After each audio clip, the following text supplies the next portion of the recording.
to the Cinementalists. Noun, plural. Definition, those whose love for movies runs so deep, they can't help but do a podcast about them. Hosted by Colton Robertson and Joseph George.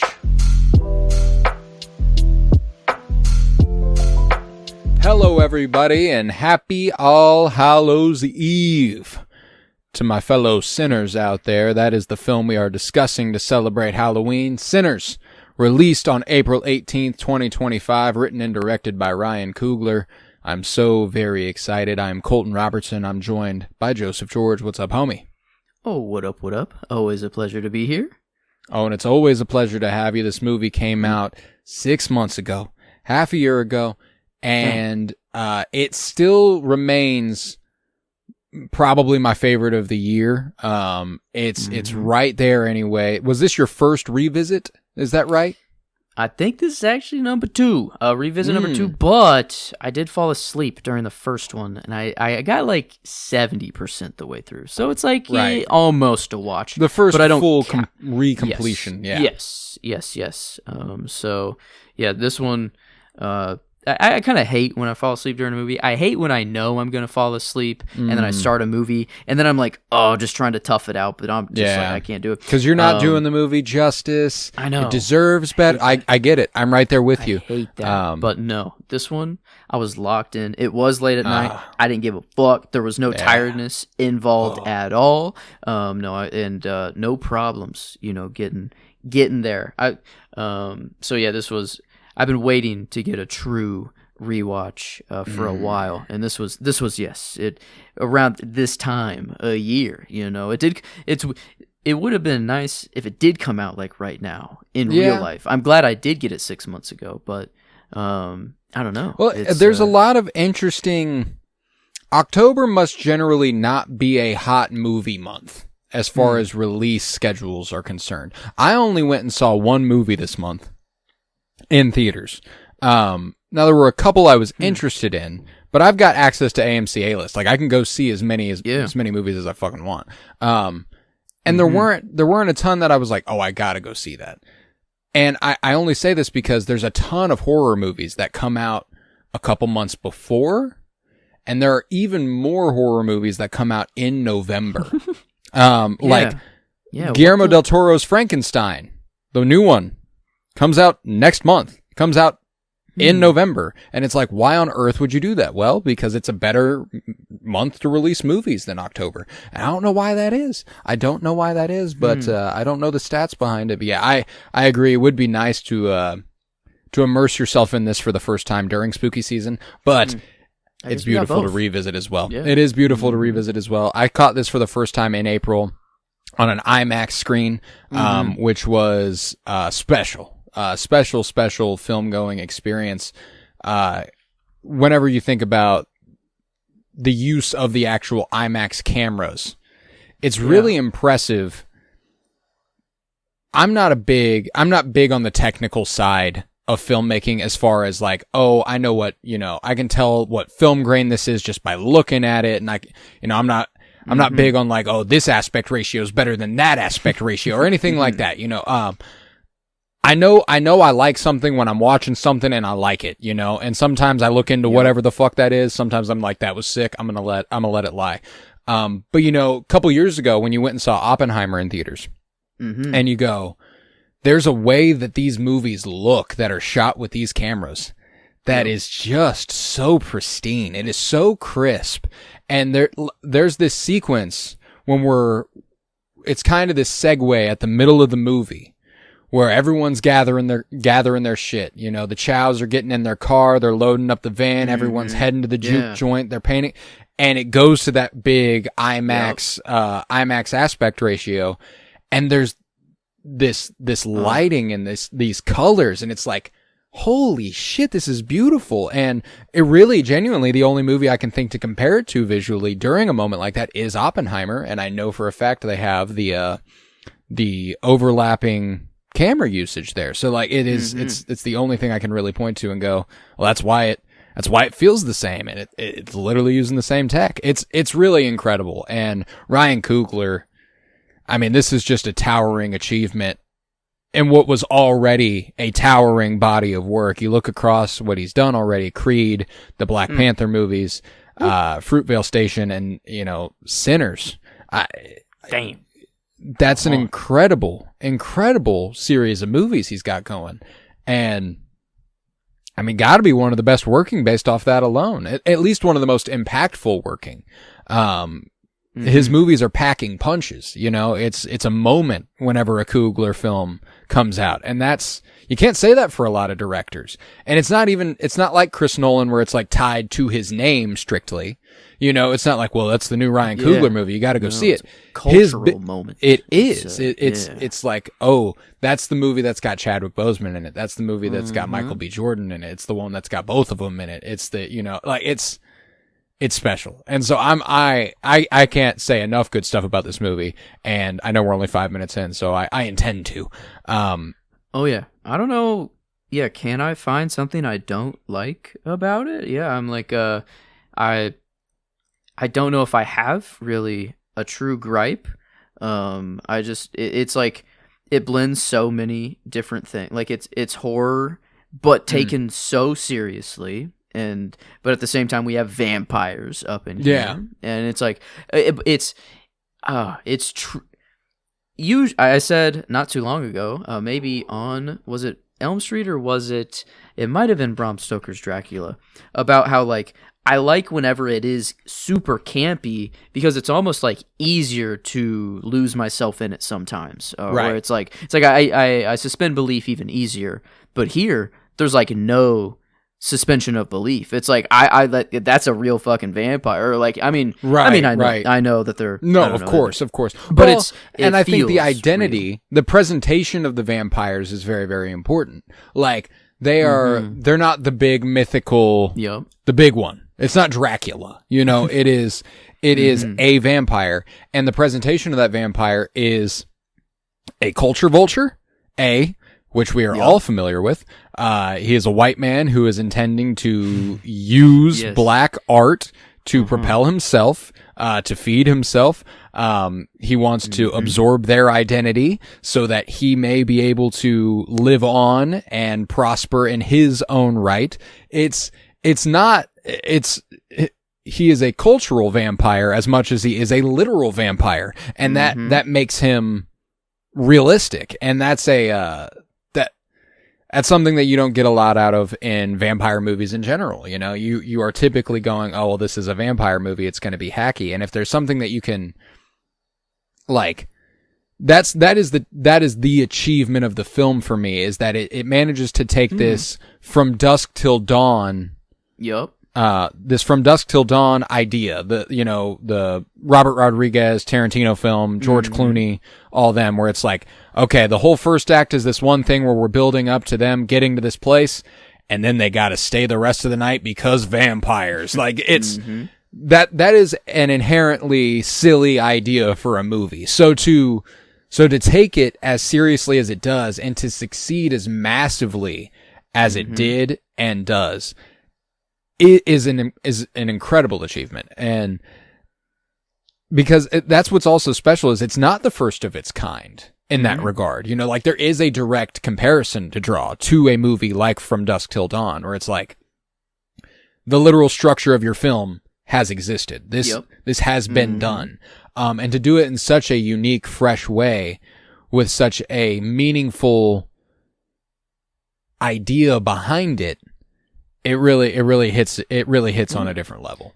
Yeah, I guess you could, on a literal sense, you could say it's cookie cutter in the way of like the classic horror. It follows these steps of, okay, introduce the vampires, and then they're all in one building, and then you just have to wait for the sun to come up, and that's it. It's like and everything ensues beyond there. But they have the racial story that's going, the cultural story behind it that is like it makes it feel so new, even though that this is, if you take out the cultural part, it still is a great movie. I feel it's still a super fun movie. And the horror it stops being as incredible a movie as it is, and it starts being a much more fun movie. Yeah. Like right now, it's already a fun movie. Like you have an actor like Delroy Lindo, who is absolutely incredible, playing, Delta Slim. Delta Slim. There it is. Yeah, I was blanking. I was blanking. Sorry. Incredible actor who is functionally the comedic relief of the film.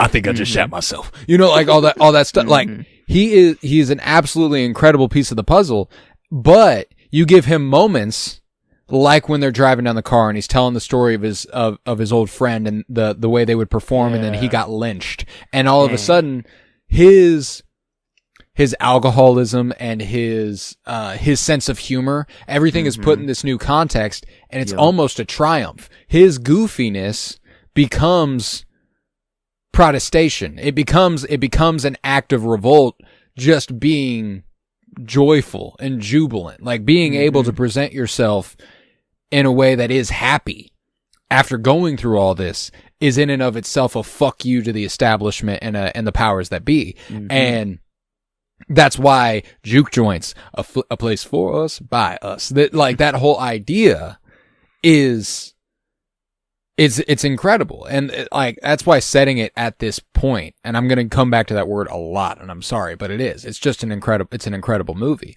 Yeah. And like what happened to Delta Slim, or what, a literal vampire is trying to do by sucking out the life of another to benefit its own. That just actually happened to Delta Slim by a jail officer, like just a police officer. And like, so it doesn't even, you take the vampire, take the crazy villain out of it. Yeah, I want your songs. Yeah, like it is literally what happened to him. That's why I look at this movie, and it's naturally, because it is one of the most popular movies of the year, it is automatically going to get, overrated accusations. That's something that's going to happen to any movie that is a big deal. But genuinely, I don't know the last time the most popular movie of the year, or one of the most popular movies of the year, was honestly, genuinely one of the best. The only other one that comes to mind for me is Oppenheimer. But even that came out in a couple $1 billion movies came out that year. So Sinners, as far as an original Hollywood production, post-COVID, I'm pretty sure holds the record for the highest grossing original story post-COVID. Like, it is. Wow. Yeah, it was a massive success. It was a big deal. So that's why I'm like, it's wildly popular, and with good reason. It's just that good. Let's see. I was gonna see if the good old. I mean, it might be too early for the Kansas City Film Critics Circle Award to. It is too early. We don't know. There's a couple. I mean, there's already some nominations of things. The Gotham Awards, crazy that they got that going in Gotham, New York. So they just call it the Gotham Awards, and it's just like, what? Right. Is it tied to Batman in any way, or is it just no? Like, Gotham is a nickname for New York. Wait, just like in general, that's not in real life.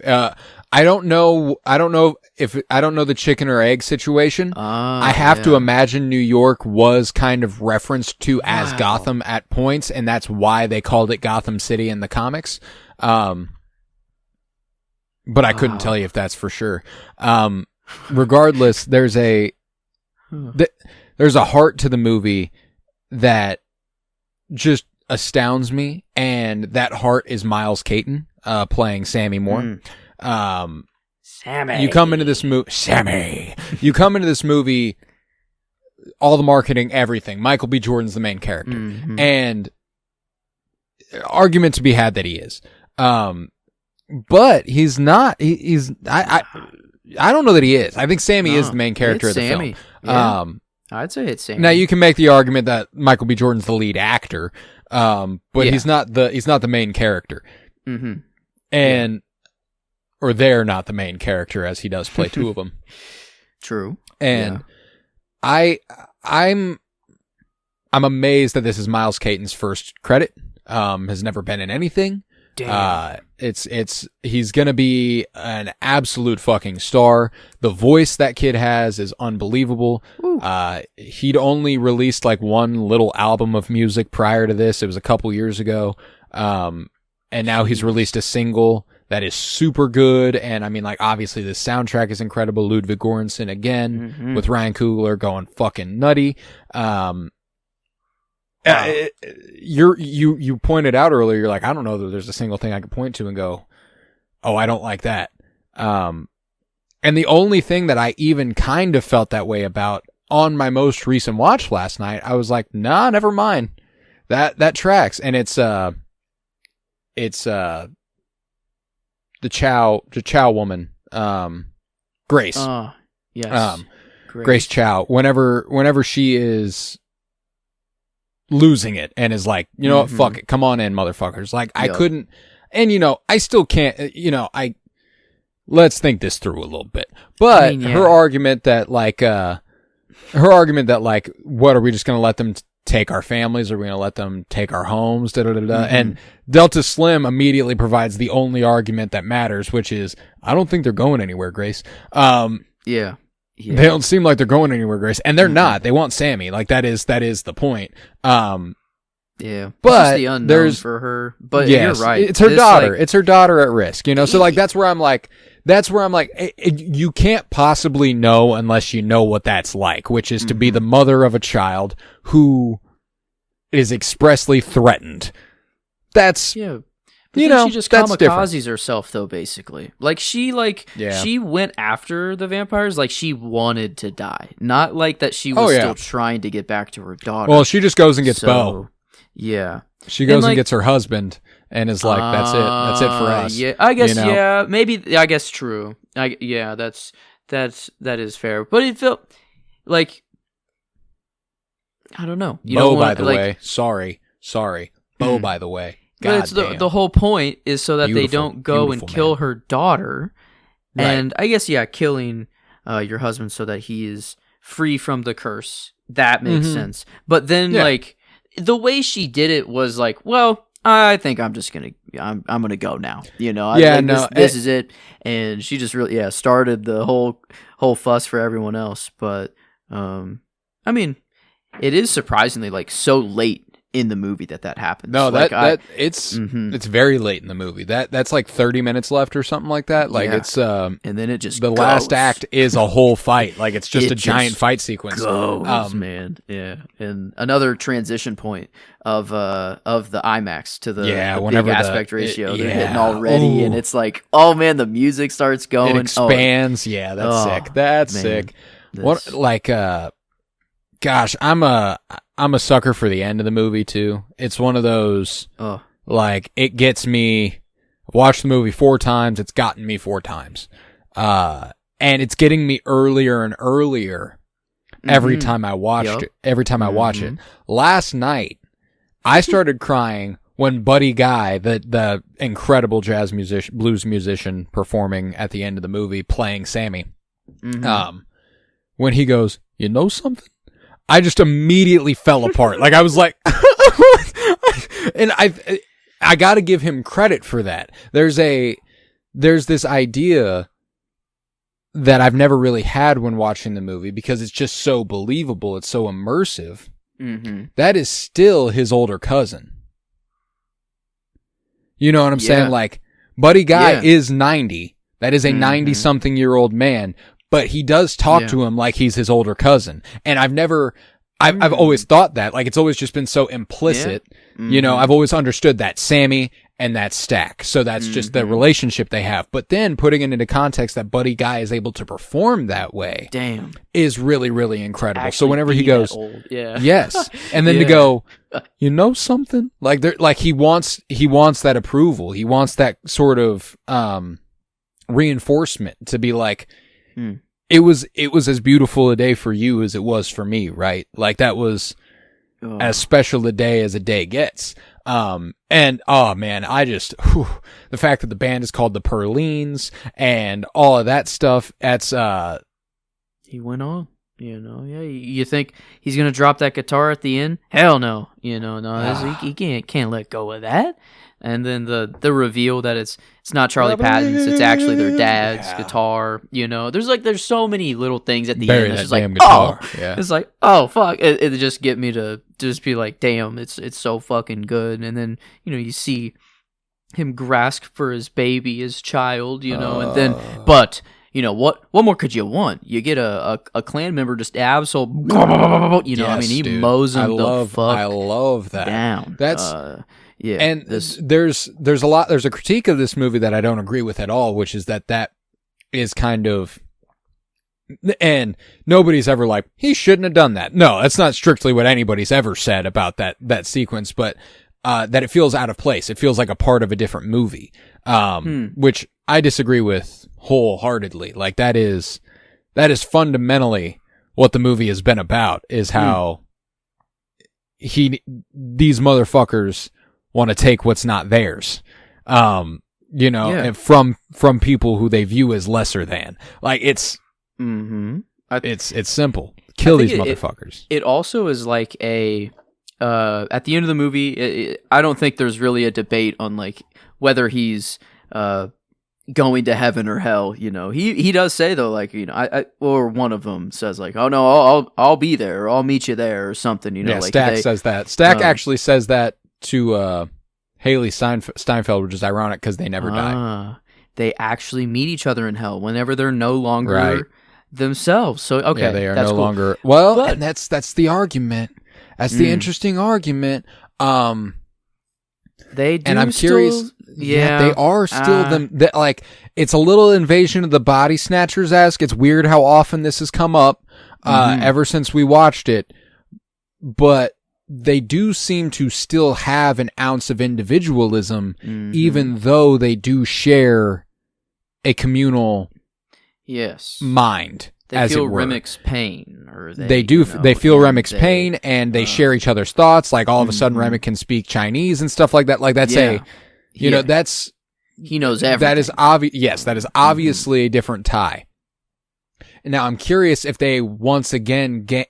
No, I'm not even going to go there. They are genuinely distraught when Annie gets stabbed by Smoke. Yeah. No, yeah. They're like, you fucked it up, dude. Like, I had this all worked out, and you fucked it up. Haley Steinfeld yells, no! Yes. It's a... Yes, yeah. That's why I'm like, there's this really interesting back and forth as far as the vampirism of it all. And completely removing myself, which is unfair, from the social implications of the movie, which is that the vampire is basically asking them to give up what makes them them in order to boost himself, to boost their vampirism, to boost their community, which is ipso facto white folk. Yes. Now, if I remove myself from that, the thing that typically makes a vampire story sad is the individualism of it.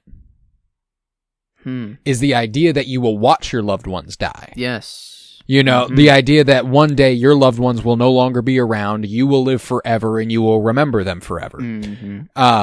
Yup. The idea that all of your loved ones could become vampires is not as displeasing as an idea as I would have previously thought. Now, obviously for Annie, her being like, I've got someone waiting for me on the other side, she's very spiritual. It's a different thing for her. It's not. So then you get into sort of belief systems, and never dying is a crime against God, essentially. Like, giving yourself over to this, you're never going to see your baby again. My baby's in heaven. I've got someone on the other side waiting for me. And that line she delivers at the end, whenever she says, you got to put that cigarette out. I don't want none of that smoke getting on her. And she calls him by his name. She calls him Elijah. She's like, Elijah, you better put that cigarette out. I don't want none of that smoke getting on her. And setting up that dichotomy between the man he was with her and with their baby, and the man he was with his brother in Chicago and finding his way there. It's so dense. It's so incredibly dense a movie that we could talk about this movie for 2 hours and we will not talk about it nearly enough. You know what I'm saying? Like, there's always going to be more to it. And that's what makes the movie so special for as simple an idea as it has. Like, that's incredible. Mm-hmm. Yeah, and there was one point in my life where I wanted to be, like, if I wanted to be bitten by a vampire and transform and, like, have eternal life, and it was so clear. It was like, obviously, that is obviously what I do. Not? Yeah. But now, I'm pretty certain I would staunchly say no. Like, there is no part of me that would ever do it. And it isn't, if I could take everyone I know in a perfect world, you know, maybe. But I think it is an eternity, like eternal life versus not. Like, I think, and it is everything so great, or we feel this pain and we feel great emotions because we know we're going to die and that it is finite.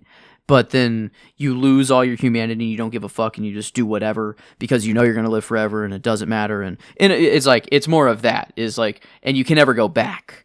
I guess you can shove a wooden stake through your heart, or like someone's got to kill you or you got to kill yourself. You don't just die naturally. And that's like, I don't know that I don't know how that plays out because we're getting to the point where like, I don't know in our lifetime, but like soon, it feels like it might be possible to upload someone's consciousness into, you know, something that could theoretically live forever. And that's like, no vampires, no anything. Like, we could be getting there. And that's like, I feel like at one point I was definitely there too of like, yeah, I'd put the chip in my brain. But now I was like, no, I am keeping my consciousness here and I will let it go whenever it goes. And it's kind of like I did a complete 180 from who I used to be.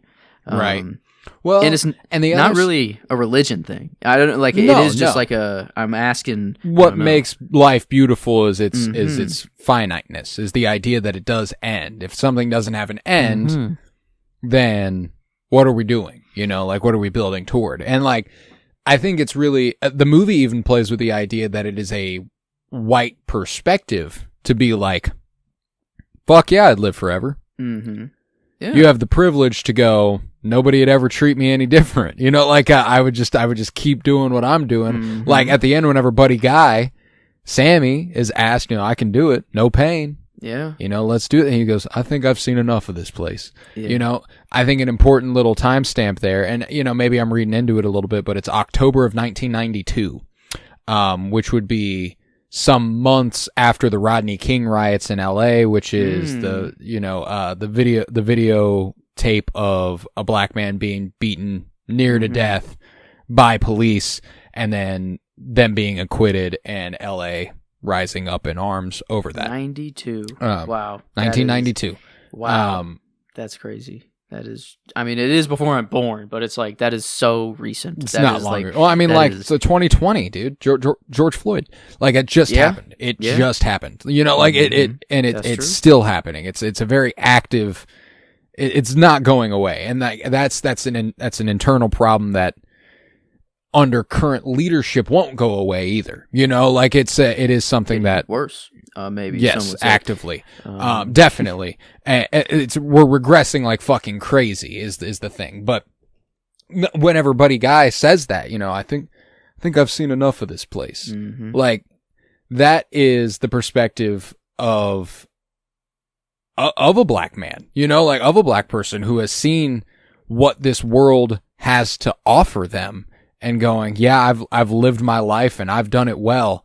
Mm-hmm. And I've loved and I've laughed, but do I want to face this oppression for who knows how long?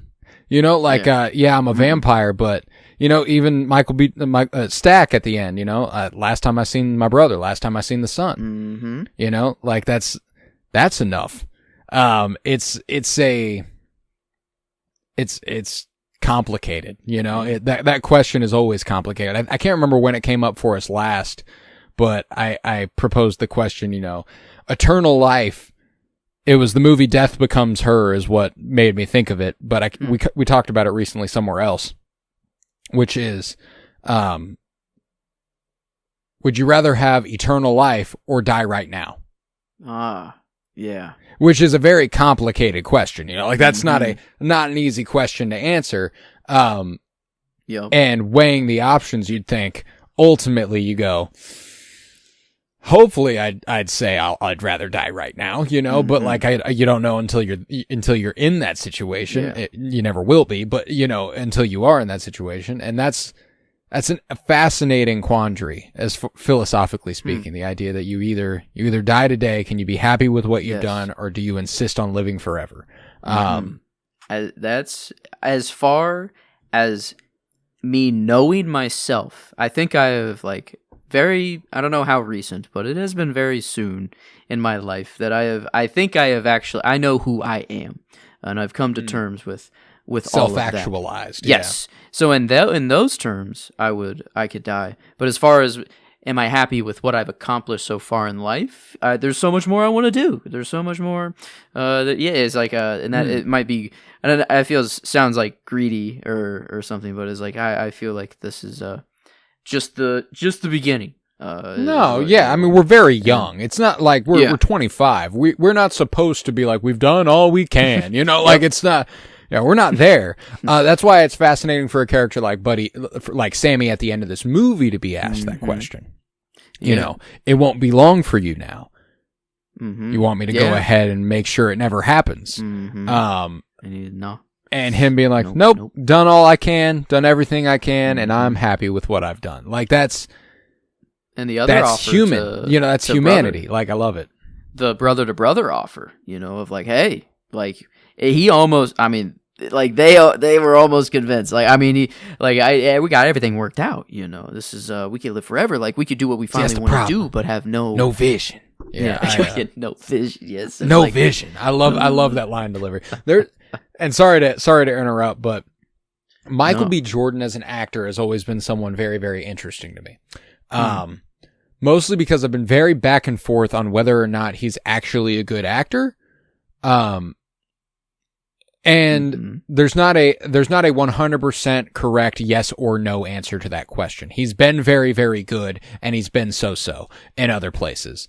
One thing I realized when watching this movie is that he is really, really good at acting with his face. Yes. But his line recitations are sometimes not there. Yeah, I get that. Yeah, which is interesting.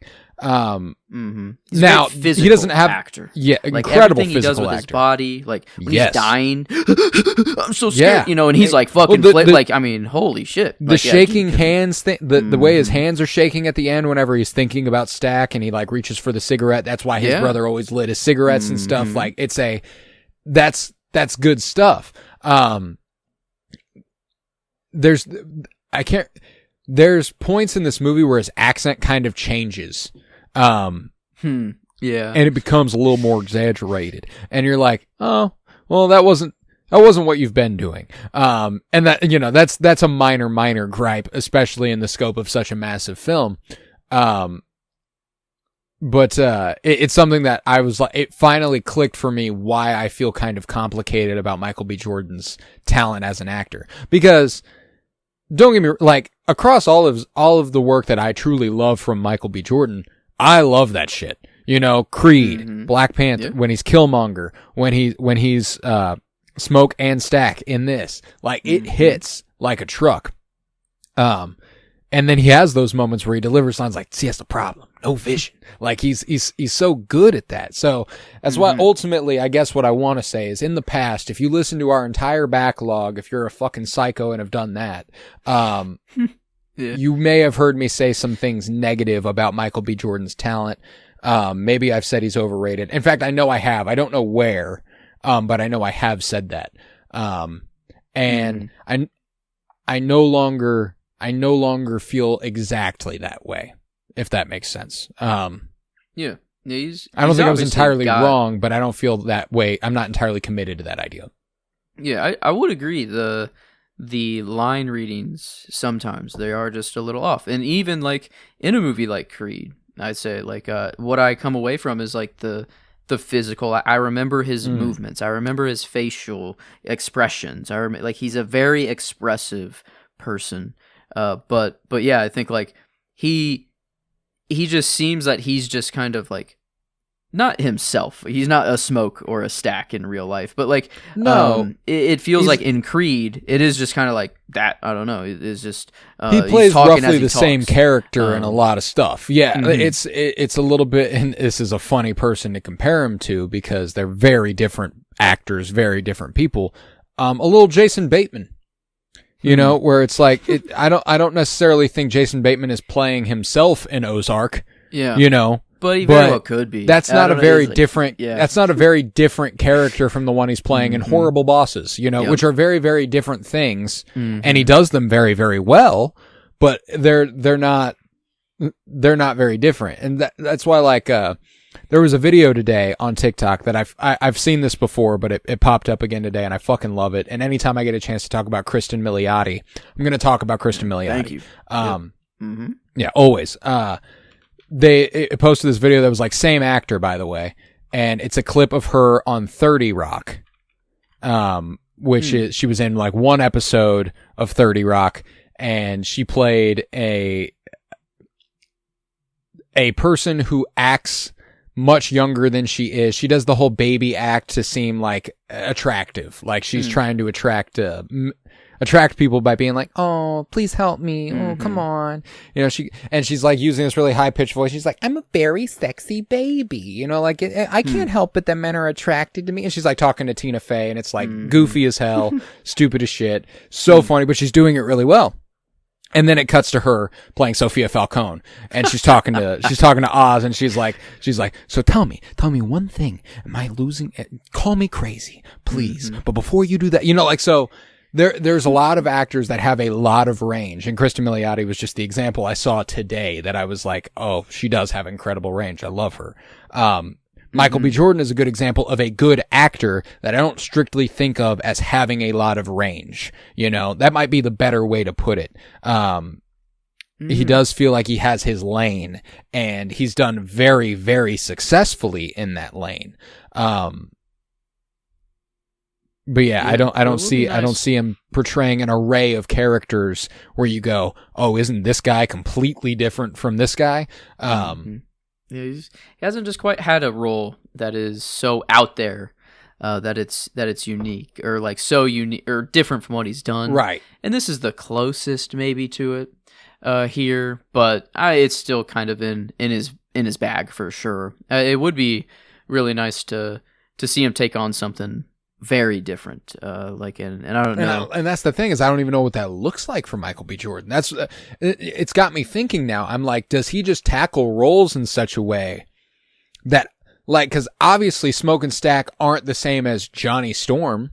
I always don't forget. You know about what that I'm saying? Fantastic Four movie. Yeah, like, oh my God. Obviously, Smoke and Stack aren't the same as Johnny Storm, but and I'm wondering if he has such a very confounding actor, because now he's got me wondering if he actually has just such a commanding presence that ultimately I end up looking at him as him. Yeah. You know what I'm saying? Like, I don't... Not and like usually 100%, that's a bad thing. But he's kind of got that girth. Kind of like an Adam Driver. He kind of like every time he's on the screen, you're just kind of like, damn. I mean, he is hot as hell. I mean, his gorgeous, body's ripped, so it's like, unbelievable looking I guess man. Yeah, that might help. But I mean, no, it's like he does have a presence. Talk about a movie just packed to the fucking gills with beautiful people. Michael B. Jordan is unbelievable to look at. Jamie Lawson, Perline. Oh my goodness. I fucking love her. Both of the Chows, Grace and Bo. I mean, Bo is one of the finest men I've ever laid eyes on. Holy shit. Dude's got his face is so structured. Like his jaw. Haley Steinfeld. I can't believe I didn't say Haley Steinfeld sooner. She's fucking gorgeous. Whew. And it gets hot, you know. We get Sammy licking the bean, you know, and then she performs her ass off after that. She's like, she comes out and she's like, all right, I'll sing now. It's like, she's howling at the goddamn moon after that. You see? Oh yeah, man. I mean that. You know that ice cream you can get in town? About much pressure as you'd put on that. I love that we take a whole section of this film to inform a young man how to eat puss. That's incredible. And then he does, you know, it's not. And then he does. He puts those words into action. That's a wise man. And and at least it was either Smoke or Stack. I always get them mixed up in the middle of it, but one of them. It took me until this viewing to know for sure everything that happens to one or the other of them. Yeah. So it took me 4 times. It's tough. It is a little tough. I mean, they do a nice job. One's red, one's blue, most of the time, you know, so it is like visually I know who's there. But then that goes back to the Michael B. Jordan thing, by the way. I know he's playing twins, but twins aren't the exact same either. And nor are Smoke and Stack precisely the exact same person. They have different personalities. They behave differently. But they don't, they sound the same to me, most of the time. And there is a distinguishing tone. Stack has a much more playful voice. Smoke takes himself much more seriously. And that is, but that's about it. You know what I'm saying? Like, that's about the only distinguishing factor between them besides the color that they wear. Yep. Which is interesting. But sorry, go ahead. Yeah, you think it was Stack in the middle of the film was doing something? Just listening in. It was Stack and Grace. Listening. Yeah, Stack goes. That's my little cousin in there. So I think the people know too. You know, it's like it was just a great night there. And then Haley Steinfeld even got a little sexy at point. You know, I mean the drool. I mean for me, you know, as a germaphobe, and all of that, people always ask like. I've never understood the spitting in someone's mouth kink. Yeah. Like, it's just like, I mean, if slobber's gonna get some, you know, if drool happens just naturally and whatever, that's like one thing. But to explicitly be like, boom, I am 2 feet away. She lets that shit drip. That's that shit dangle. Damn. Yeah, it's a lot. Damn. So yeah, I'm not a big spit in mouth guy. But when I saw that, I was like, I'm not entirely anti anymore. I guess you know what I'm saying? Watching it was hot. Like, yeah, it's like that's hot. You know, like that was hot. Like, and you know, it's the delivery, it's everything. Her be like, you want some? Like, she played that off smooth as hell. By the way, damn, did they really do that? Did they just really fucking do that? Oh yeah. Like, it might have just been water or something. I don't know. You know, still you're spitting in someone's mouth. Like, they just fucking did that, and that's kind of wild. It's like, that reminds me, it was AFC Championship last year. So funny connection to make here. AFC Championship last year, Chiefs versus Bills. Chiefs send the Bills home packing. Everyone's like, "Oh, poor Josh Allen. He deserves so much. He deserves a championship." Nobody in sports deserves shit. You gotta fucking win it. Sorry. Neither here nor there. The trailer for Sinners, a new trailer for Sinners had just come out like within the days prior. And it was the one where she's covered in blood, and she smiles at the camera, and I quote tweeted it and said, "He'll be fine." You know, I was like, Josh Allen will be fine. Yeah, no, he's chilling. That is, oh my God. Unbelievably attractive woman. So again, Annie is a gorgeous woman. I love one meme, Makatsu, I think is her real name. Mosaku. I got the K and the S mixed up. Know her from Loki. That's B-15. Hunter B-15. Yes. And she obviously gets a lot more to do here. Hard when it comes to picking favorites. I know we've talked for it's impressive that we've talked 45 minutes and we have not even come close to nailing down a single favorite. When it comes to favorite performance and character, it's one of the harder movies I've had a time with deciding that. This is specifically character. There's a lot of Sammy is hard to not go with, you know, but he has the unfortunate position of being the character everything happens to. Yeah. You know, and that's an important character. It usually is the main character. And he does, you know, he takes initiative sometimes, and I appreciate those moments where he does, you know, like with Perlene, and at the end of the movie when he's made it and all that good stuff. Like that's the good stuff. But Annie is particularly the one that I have a tough time not going with. As very just like she is the heart, or like the moral compass, the soul of the movie. And you know, and it sounds foo-foo or whatever at first, or like, oh, you know, or spiritual, but then like, no, she's right on fucking everything. You know, she's the one to grab that pickled garlic or whatever and be like, oh, these ain't hates, they're vampires. These ain't hates. Like, So, that's, oh man, that's hard, by the way. Yeah, and then being the only one who knows anything about it, by the way, being like, yep, we all got to eat garlic. And they're like, no. By the way, grow up. We got to eat some garlic to decide if you're a fucking vampire or not. Okay, like, come on, this ain't the time to protest. Come on, okay. Like, if it happened to be ranch dressing, which is like one of the only foods that I hate, but it was the only way to test whether you were an undead vampire or not. Like, yes, I'm going to eat some ranch. I'm going to eat some fucking ranch. Like, whenever, and don't get me wrong, like, it's super fucking funny whenever Smoke points a gun at her and then hits Sammy in the face. Like, I'm trying to save your fucking life, fool. She looks at him before she takes a bite of that garlic and goes, "You're an evil man." Hold the fucking phone. You're about to eat garlic. That's all. You know, like, I know he's holding the gun at you and shit, and that's, you know, there's reason to believe Smoke is not a perfectly gentlemanly fellow. But I don't know if this is the time to call him an evil man. No. But yeah, no, not asking for too much, I'd say. You know, that's pretty valid time to just chomp down on some garlic. Well, he's only giving you more incentive, really. Like, and the more you just say like, no, the more you're like, well, garlic? why?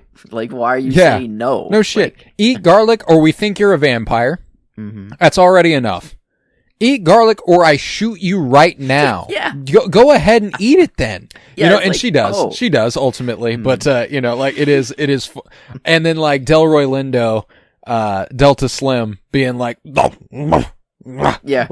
oh, I was like, wait, I'm all right. The first time I was kind of like, oh shit, but because they do leave like a couple like things up in the air that you're like you're feel like you're certain on, you know, but it's like you don't truly know, like Cornbread, like if he's back or truly a vamp, you know, he has to like get in, and like, so again, it's like people's but like there's I love how it was they do kind of pull the rug out from under your feet a lot of times, where they're just leading you down a direction. It's like, oh no, not what you thought. And it's like very much so the classic vampire story of like just getting trapped in a building, loading all up. They didn't necessarily board all the windows. It's not like zombie-esque, but you know, it's like it does follow the classic.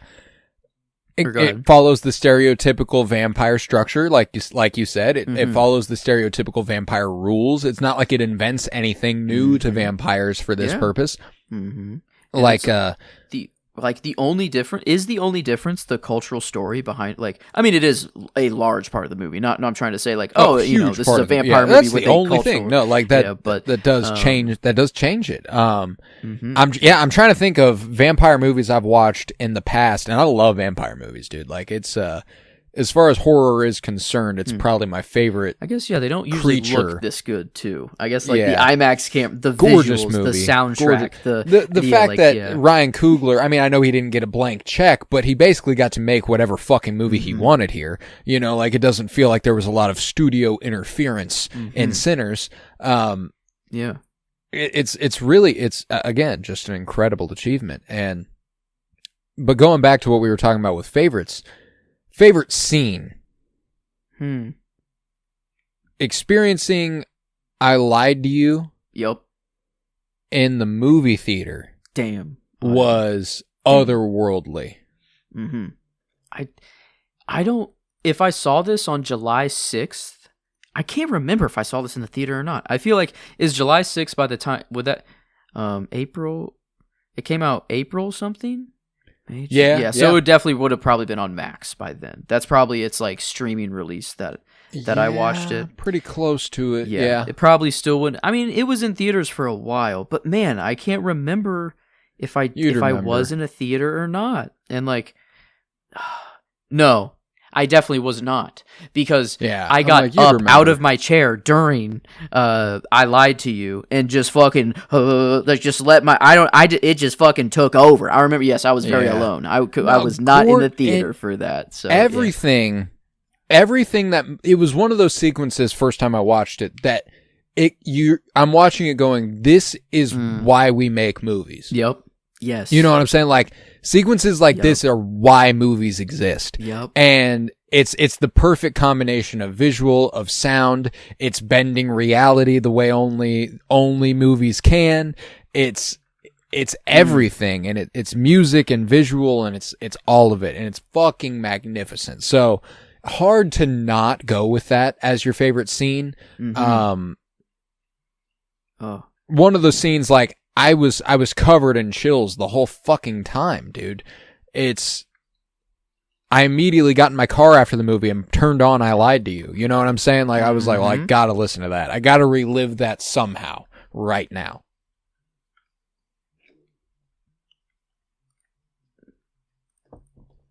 Did I lose you? Oh, I think maybe for a second, but I hear you now. We are back. Gotcha. But I don't. Were you still going? I guess I don't know. I was not. No, I'd finished my thought. Well, yeah, I Lied to You. I don't know that I probably will have to nail down as my favorite scene, because like it does, even on this watch. Like I feel like I'm forced to get up. I cannot remain seated during that scene. No shit. It is impossible. Boy. And yeah, the first time, man, to be in a theater, to actually be around a group, like other people during that would be insane. It was one of the only times I went and saw this movie by myself. I did not go see this with anybody. There were other people in the theater, but I wasn't with Emily. I wasn't with you, and you guys are typically the only people I really go see movies with. So, but it's one of the only times I've ever been in a theater, and I looked to my right at a complete stranger, and the complete stranger looked back at me like mouth agape, like, oh shit.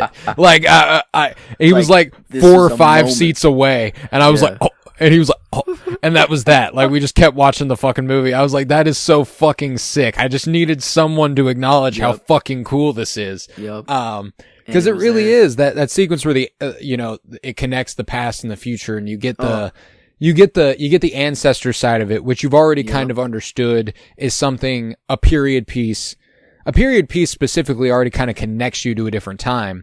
So going back further makes sense. Whenever they go, and the future, and then you see this guy come in with the sick electric guitar, and then you get to like women throwing ass, and you're like, yep, this is modern. That shit goes nuts. And it just, even the Chows have an ancestor there. Like, that's a sick fucking, that's a great idea. And the whole while, like, it's getting new, but then you hear like the very tribal instruments in the background, and you see like it's all mixing together, and it's like, oh my god, it was that's why, like, Ludwig Göransson might be the best alive. And I know that's not like, dude, that's not a hot take, because he's won multiple Oscars for this stuff. He is generally viewed as top of his field. But I think this might be what, like, kind of makes it a he's kind debate of the sort of situation. He's already with John Williams. Like, bro is like, I feel like this is a LeBron and Jordan debate here. Is like, is it just because Ludwig Göransson has so much more technology and, like, I think the capability to make music now is just at a higher point, or and just time wise, and I'm not trying to equate this to my feelings about the basketball GOAT debate, but more the time in which these people existed. John Williams, MJ. Hans Zimmer, LeBron. Wembanyama, Ludwig Göransson. Yeah. No, let me shift this a little bit. Hans Zimmer, Kobe. Ooh. Ludwig, LeBron. Ooh. Going, that. Hans Zimmer emerges, and you're like, oh, this is 2. This is the, like, damn. He's not MJ, he's not MJ, but he's 2. But damn. And then you get this guy, and you go, is he the fucking chosen one? You know what I'm saying? Like, you go, hold the fucking phone. He might give MJ a run for his money. And, you know, we're talking about the GOAT debate, let's say 12 years ago. Say this is the NBA GOAT debate circa 2010. Yep. Okay.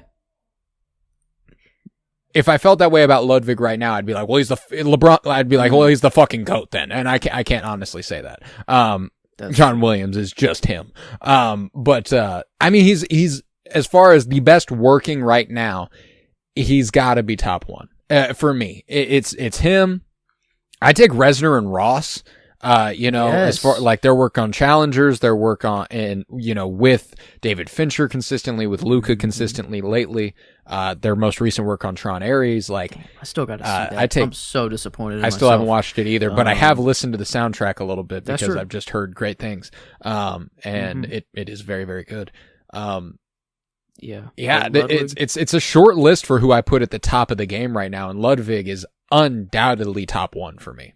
I mean, the dude just had, like, he doesn't miss. Like, it is nuts. All the Mandalorians, like, that's Boba Fett. And the fact that we have such a breadth of work from him is what really makes it impressive. And that's what connects back to the time period you were talking about. Like, is it just because he has so much more resources now? Yeah. It's not just a giant band, you know, it's not just a giant it's not an orchestra, and like he has access to orchestras, but he has access to a lot more than that too, and he's willing to make use of a lot more than just that too, which is what makes John Williams interesting as well. You can surprise me by telling me something is Ludwig Göransson. You can't really surprise me by telling me something's John Williams. You know, like you can tell something's John Williams. But if you play me the Mandalorian theme, and then you play me the theme from Oppenheimer, not the theme from Oppenheimer, but the main one you think of when you think of Oppenheimer's music, you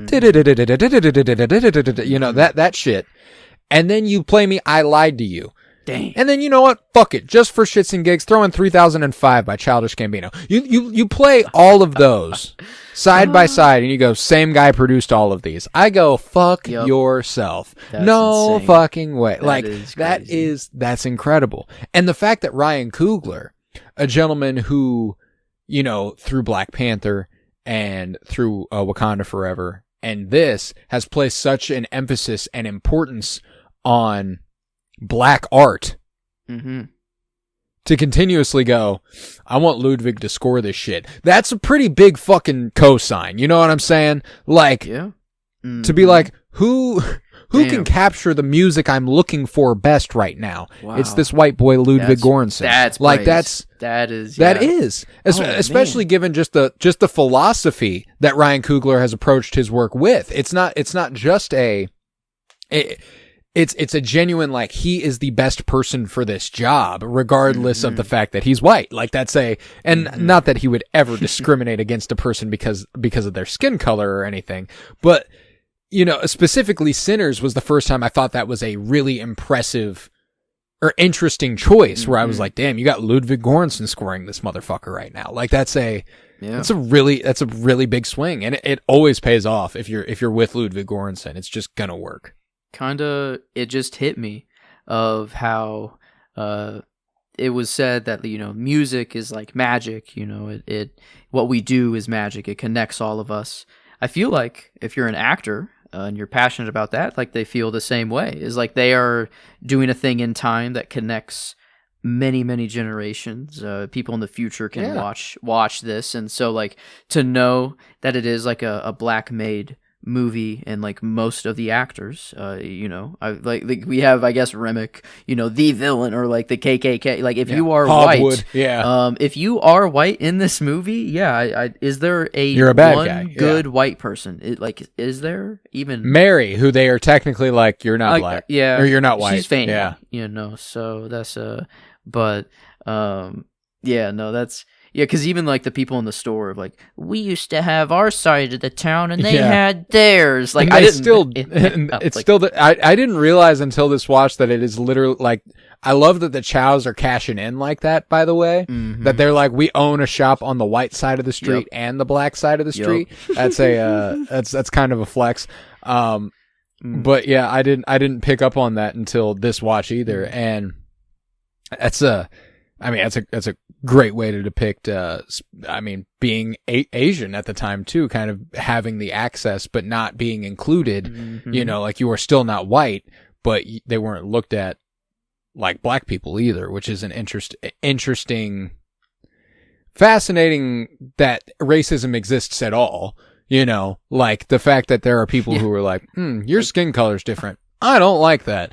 Can't wrap my head around it anyway. But the idea that there are like levels to it, where it's like, you'd think that if it was just like, if it's like, well, any skin color other than mine, automatically bad. You'd think they'd value that across the board the same. Yeah, no, I don't know. There's somehow levels to this shit. Yeah, you're right. It's so illogical that even that doesn't have any logic to it. Like it's inherently, you just hate. You're just hating to hate, you piece of shit.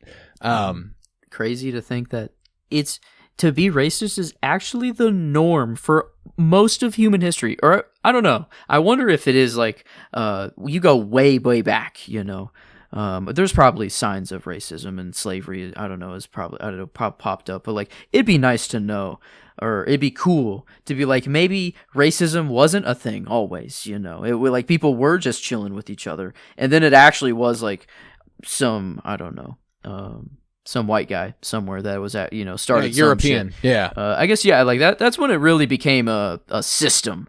And then it's like very, very it obvious. Started being implemented in literal structures of government and carrying on of everyday life. Yeah. Like it's so yeah, it's like insane. That's maybe that's all I need actually of the start of the true, I don't know, but it's it is the class, like the class, what am I trying to say, class commentary. There it is. Yes, there it is. The class commentary, the race commentary, everything like that they are showing in the movie. It's like it's done so well, and it's like it's just obvious who the villains are, and like what they're trying to say. They're not hiding behind anything, and like it is not like, it doesn't seem like there was any producer or like any business decisions to be like, no, this is, you're taking this a little too far. You're literally putting 80 bullets into a clan member before you pick up your child, in the afterlife or whatever. And I love how it goes from so many, like it, and it's has those super serious moments, and then it's fun. You get to get up and dance like at times, or and just the comedy's a little different. It's not pure comedy, but it's like it's got just everything in the movie, and like, y'all smell that? I mean, I just shat myself. Yeah. Like it's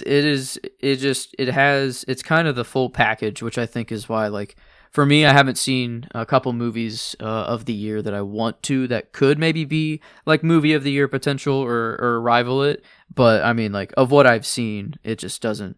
This movie is so far ahead of everything else that it is. It takes like Superman to be like how excited I was just to even see that in the moment that it was, but even it's like, no, Sinners is just Sinners. Oh, it's just better. It's just a better. I don't know. Yeah. The only movie that gives it a run for its money for me is One Battle After Another. Right now, that is the only one that I'm like, and I've only watched that once. So right now, Sinners does have the edge, but immediately after seeing One Battle After Another, I was confident it was my one on the year. That's a good feeling. I don't know. That's like it is to walk out the theater after Sinners. Like, yeah, like that. That's, I'd say, like, an overall, it just feels like not a movie year. Like, I just, and even, I don't know, maybe I just have taken myself out of movies. I've watched just a lot less than last year, but it just doesn't feel. I've watched a lot. I've watched plenty, and there's something to the idea that it's relatively a down year. And when it comes to movies, hard to call anything a down year, especially when you get One Battle After Another, when you get Sinners. I mean, even Superman is an incredible comic book movie. We've gotten a pretty good stretch of comic book movies with Thunderbolts and Fantastic Four. You know, I loved Mickey 17 and I mean, shit. There's a new movie on Netflix. Like, it might have came out today. I don't fucking know. I watched it today and I hadn't seen it before. It's called Ballad of a Small Player. It's Colin Farrell, directed by Edward Berger, who did All Quiet on the Western Front and Conclave. Great fucking movie. I loved that shit. Like I was, and it'll be mixed received, I'm sure. But I mean, it's cinematographically porn. Like it is unbelievable to look at. And Netflix movie. But neither here. Netflix movie. I know. Yeah, wouldn't have seen it coming. But regardless, it's a relatively down year. You compare it to last year, I mean, and don't even try to compare it to the year before that or the year before that. Like 2020, I think we started doing this podcast about movies religiously at an extraordinarily hot time for movies. You know, when 2022 and 2023 were picking up, and that's when we really picked up our movie coverage. It was like, oh my God, is this what every year's like? No, that is not what every year is like. We got lucky. Yeah. That was post-COVID. Production dates were being pushed back and release dates were being pushed back. So there was this laundry list of shit that should have been put out probably a year or two earlier and just wasn't. And we got lucky. So well. Yeah, we got treated so well for a couple years there.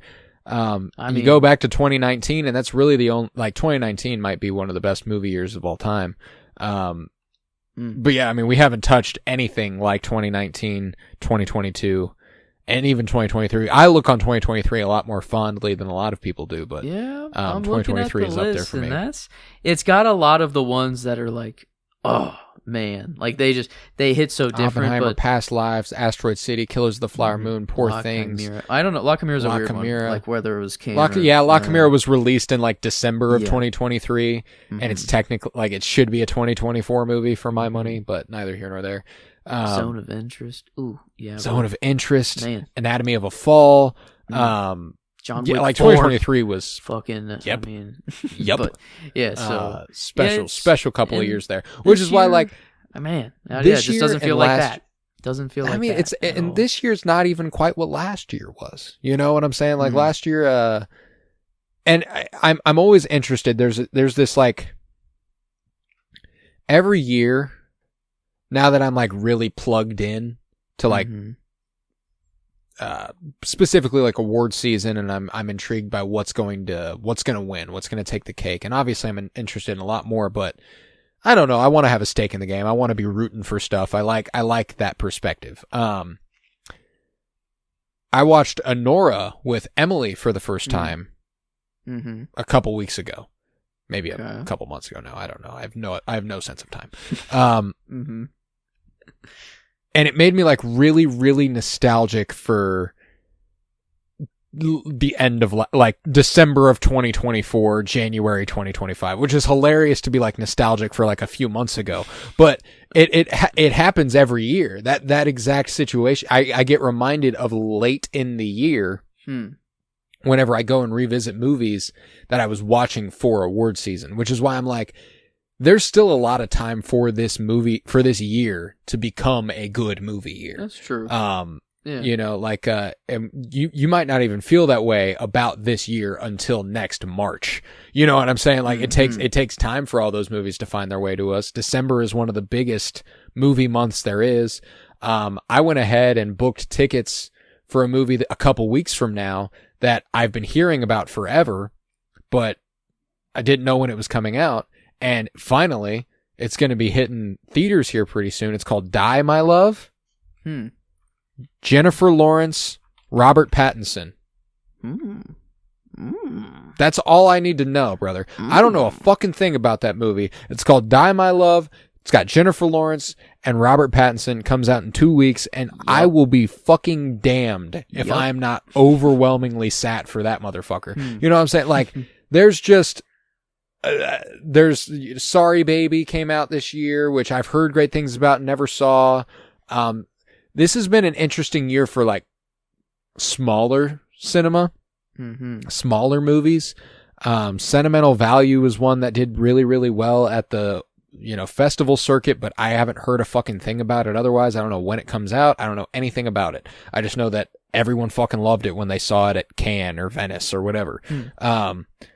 So that's why I'm like, it's a lot of time left in order for this movie year to become a good movie year. But the other side of that for me is when you get a movie like Sinners, how can you call it a bad movie? Like that's the other side of it for me is whenever we get, even if I get a few movies that I'm like, that's all time. That's a good year. So that's true. This is it's a spooky season staple. That's for it's a sure. February staple. It's more than that. like it's it's like it's I always want to get back to it. That's what's great is that it's not just it is a spooky season staple, but it's not one of those ones where I'm like, well, I got to wait till October to watch it. Yep. There's some movies that I don't touch with a 10-foot pole because I'm like, ooh, that'll be so nice to watch in October. This is not one of those. I will watch this shit whenever the fuck I want. Yeah. And that's special. I love movies like that. I think I'm comfortable with giving a performance for the movie. I think I gotta go Miles Canton, actually, for it being his first. The just singing capability that dude has is insane. I mean, oh boy, somebody we gonna make some money. Like it's obvious. You are become famous. I hope you get cast in much more, and or maybe just make music. I don't know. Be an artist. And do what you make music. Do. I mean, like he staked his claim as an actor though. Like he's a good actor. That's why I'm like, it's in a movie so chock full of incredible performers. I don't think it's a bad choice to go with Miles Caton here. It's he is that good. I'm going with pretty much the opposite I possibly can as far as being seasoned and being an incredible actor. I'm going Delroy Lindo as Delta Slim. Delta Slim, like as a performer, Delroy Lindo's an incredible actor. Any way you fucking slice it, like just one of the best ever. And he has to display some fucking range here. I go back to that story he was telling about his friend who got lynched, and when he goes and he like smacks his leg, and like you can feel the pain, like the fact that you can feel the pain from the music he's about to perform, like he's humming to deal with it, and the like it's so good. But then he gets those moments where last call, Delta Slim. Like it's good stuff, man. It's really good. And going back to that moment whenever Remick is like, I want your stories. I want your songs. And then he says, your heart, and it flashes to Perline. Your voice, and it flashes to Delta Slim. Your soul, and it flashes to him singing. Like, oh my God, dude. That is so fucking good, and I'm gonna be a sucker for it every time. So nice. I think Delroy Lindo is an incredible actor, and I think he does an incredible job in this movie. So I'm gonna give him my performance. I like that.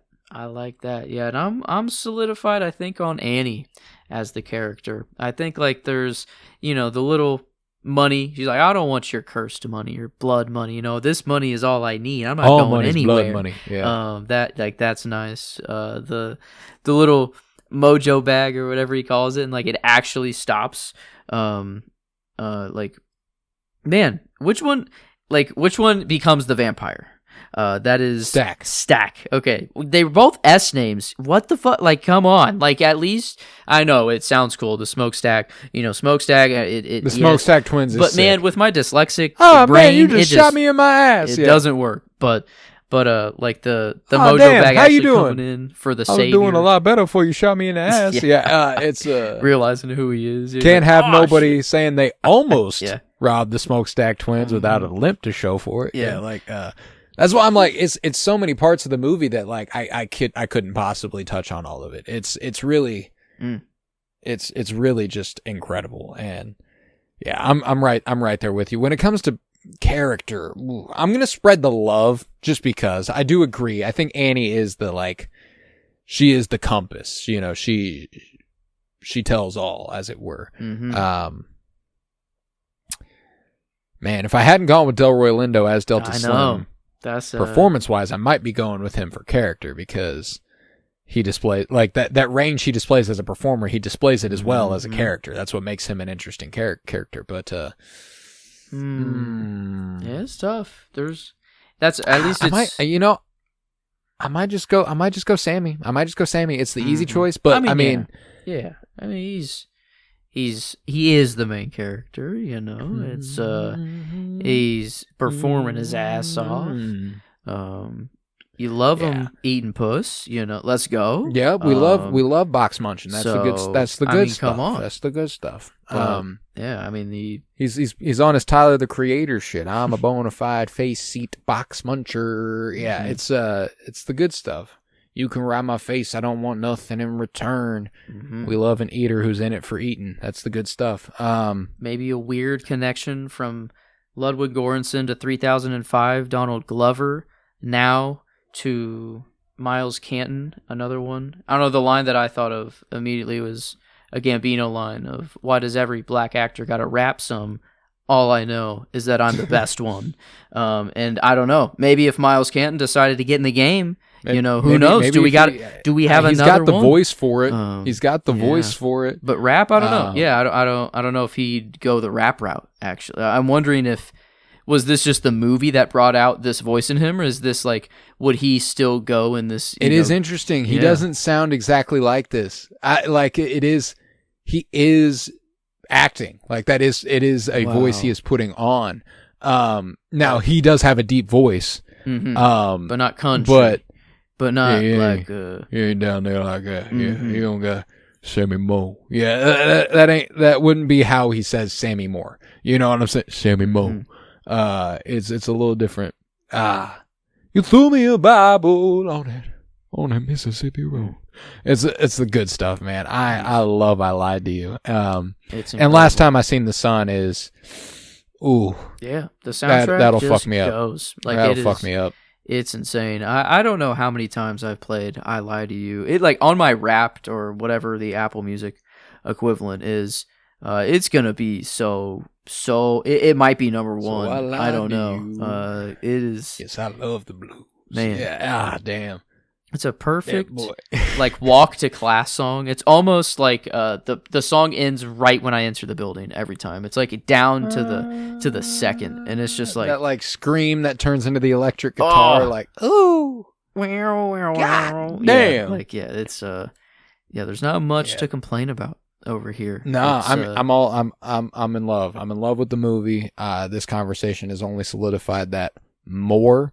But I think with that, I might be able to conclude this episode of the Cinementalists. We will go ahead and rate the movie. We will also announce what is coming in the month of November. But first I'm going to do the plugs. We would love if you left a 5-star rating review and downloaded wherever you might be listening. You can share this episode with anybody you know who saw Sinners, which is a lot of people. So you ought to share it with them because we had a lot of, insights. Whether they were good or not is up to you to determine. But I felt good about it. I liked the conversation we had. We also talk about a lot of movies. I have a Letterboxd list on Letterboxd. Which if you go to my profile, it's a pinned list. It says every movie we've ever covered, and it is over 250 movies long now. You can click on the little eyeglasses in the corner of that list, and it'll give you direct links to every episode.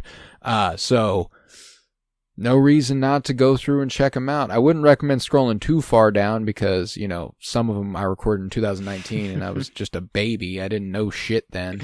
And I'm sure in 6 years I'll look back at me in 2025 and go, man, I was just a baby. I didn't know shit then either. I hope not, but... No, I don't think I will. There are genuinely some takes that I had in 2019 that I'm like, oh God, Thank God nobody listens to that shit. It's literally buried too deep. Like if you go to Geek With Me, like scrolling through 600 episodes is a lot. That's true. It does take effort. So yeah, it does. But it is there. It is. It is there. It's out there permanently until I say it shall be. But I don't intend on saying that. Yeah. So tons of movie coverage, plenty of it. It's also not the only show we do. We also don't only cover movies. We've got a Twin Peaks podcast. It's called Fire Pod With Me. We are covering Twin Peaks. I'm rewatching it. Joseph is watching it for the first time. We are currently discussing The Return, Twin Peaks The Return, which is the 3rd season of the show. It's a lot of fun. If you've never seen Twin Peaks, you should just watch Twin Peaks. And then if you happen to want a podcast about it after, we've got it. So go ahead and check out Twin Peaks. And then if you want to, Fire Pod With Me.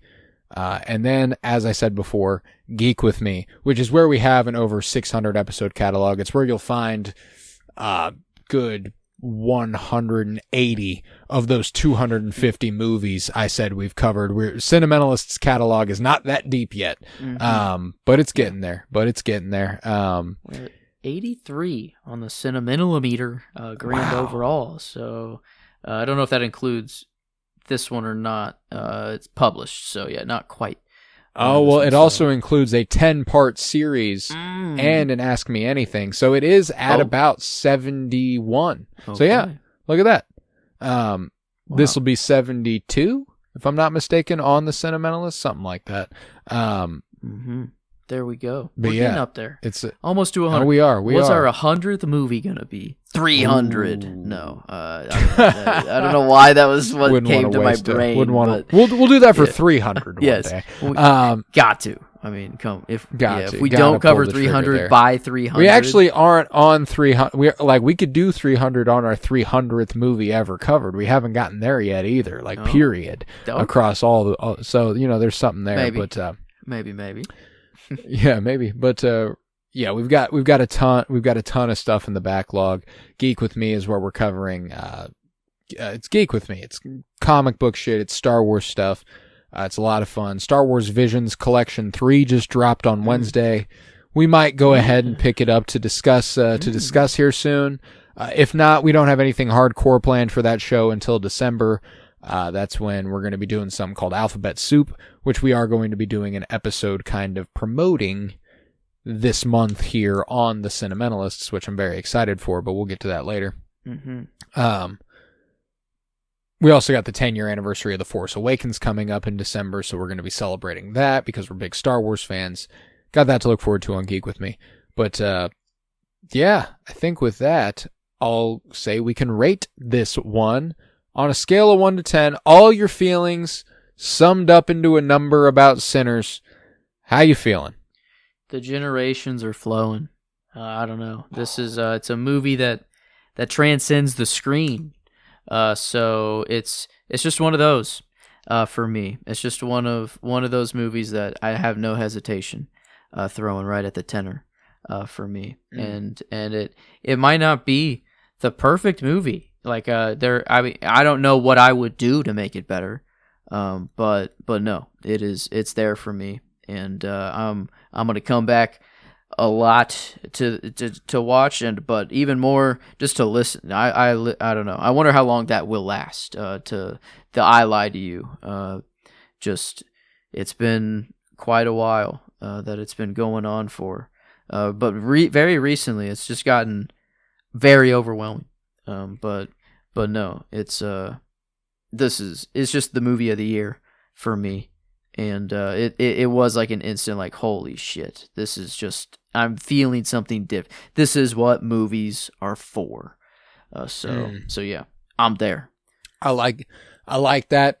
I'm going to go ahead and throw this at a number that maybe later I'll regret. But I'm not going to quite give it the 10. I'm going to give it a 9.75. Okay.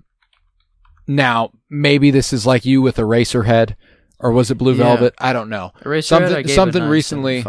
Yeah, and then we were talking about something later, and you're like, "Why did I do that?" Yeah. You were like, "Why did?" Maybe I'll feel that way about this, and I'm sure I will. I don't want to. Yeah, probably, but 10's a gut feeling. And right at this moment, my gut is telling me I can't give it the perfect score. Now, perhaps here in a couple weeks, I'll go, God damn, why did I give that a 9.75? Yeah. And if that's the case, I'll change it to a 10 then. Yeah. I guess I did retroactively change one of them. I think Eraserhead now stands at a 9.75. I don't know if that was the one to change, but Blue Velvet is also at a 9.75. So I think it was one of the Lynch ones that changed though. It was a Lynch one. But it was a Lynch one you said you would change. I think it was Eraserhead. Go up to a 10. I thought that was maybe what my reasoning was, but maybe I guess I don't know. Or maybe I'm not sure if I didn't hit enter correctly. Maybe you gave Eraserhead. Maybe you gave Eraserhead lower than a 9.75, and we're like, why did I not give it higher? Regardless, it doesn't matter. But we're at a 9. No matter what, I'm going to give this a 9.75 right now, and maybe one day I'll want to change it, but right now I don't want to. But that's a 9.88 or a good old 99. So 99, 99% on the Cinementalists. Don't get closer than that. It don't. That's faring very well. That's very, very good. We love those. Yeah. So 99 on the Cinementalists. Let's talk about what comes next week and the weeks to follow. We're done with October. Happy Halloween, everybody. But we're heading into November. And November is a pretty big one for us typically. We have an annual tradition. Yes. We celebrate Thanksgiving our own way. We give thanks by recording a live commentary the night before Thanksgiving. As the clock hits midnight, we are recording on a movie we are watching together. We're giving thanks for, each other. We're thankful to have this podcast, to have this show. We're thankful to have the listener who listens with us. We're thankful for the movies. That's a thing. And in the past, this has been restricted for Star Wars movies. The first, what was it? A New Hope, Rogue One, and Solo. I think it was so. 3 years. Yeah. We did the first 3 years we did Star Wars movies, all of which are available on Geek With Me. Last Thanksgiving was the first one that we strayed away from doing Star Wars, which at the time was because we had a Star Wars podcast, and we were like, well, that seems kind of redundant. Why would we do a Star Wars movie? So we did the Batman. We did the Batman last year, which is far and away, and will always be our longest live commentary. I don't think there's another movie that length or longer I have any interest at Oppenheimer, talking the whole time through. Live commentary, I still, I probably could, but I won't. Yeah, I don't know. But it's not really a live commentary. The Batman, there's a lot more imagination. Yes. I'm like, I can. Oppenheimer's like, yeah, this happened. Yes. Yeah, it's like, this is a true story. Did you know that's true? Yes. Did you know that really happened? We're they in really black blew and white, that motherfucker everybody. up. We're in black and white, but even the color shift, it happened. No, it happened in some capacity. So last year we did the Batman, and it's funny that we chose to do the Batman because we didn't want to do a Star Wars show because that fit on the Fulcrum thing.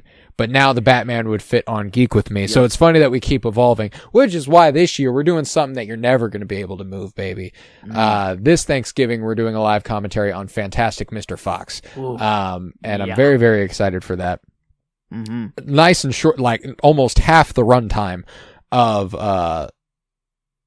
the Batman. So that's going to be a fucking breeze. We've actually talked right now for as long as the movie Fantastic Mr. Fox is. We could have watched Fantastic Mr. Fox. We could have done it. We could have done it. Wow. So that's why I'm like, that'll be a fucking breeze. In fact, we might not be able to get all we want to say in during that hour and a half. So it'll be a fun one. I'm looking forward to that. That's what we're doing this Thanksgiving. But that fits in with a larger theme for November called Nostalgia November. I'm very excited for this. We wanted to not just throw it back, but kind of pick movies we've had a personal connection to throughout our lives. So next week we're going to be discussing The Princess Bride. I'm very excited for that. Classic fantasy film. Oh yeah. Adore it. And that will be nostalgic in the traditional sense. That's nostalgic for a lot of viewers. It's literally a kid being told a bedtime story We love that, don't we, folks? That's who can't relate? I mean, some, and that's unfortunate, but some, most can.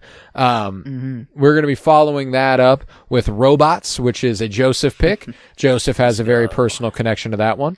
Yes. I was up in the air about the third one. I believe I announced something on the return, or on Fire Pod with me, and I believe it was Dazed and Confused.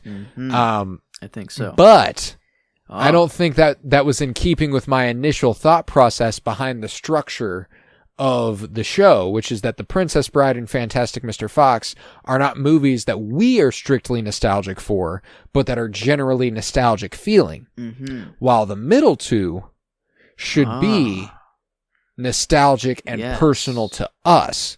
So Robots is yours. So I'm going to officially change it. If you listen to Fire Pod with me on Monday, sorry and shit, I got it wrong there. It's not Dazed and Confused. We'll get to that on 420 or something. We'll look forward to that. That's more fun. That'd be funny. Okay. So following Robots, and this is, it's a fucking wild slate of movies we got going this month. Princess Bride, Robots. We're going to follow that up with Baz Luhrmann's The Great Gatsby, starring Leonardo DiCaprio and Tobey Maguire. And then that'll flow into Fantastic Mr. Fox, as one does. Yeah, it's a very random slate, all tied by that nostalgia theme, and I'm very excited for it. Those movies came out, Robots, I think, were you 5 when that came out? Is that when that was? Yes, 2005. Yeah. Now, we were a little older for Great Gatsby. We were 12, but that does make me nostalgic for that time.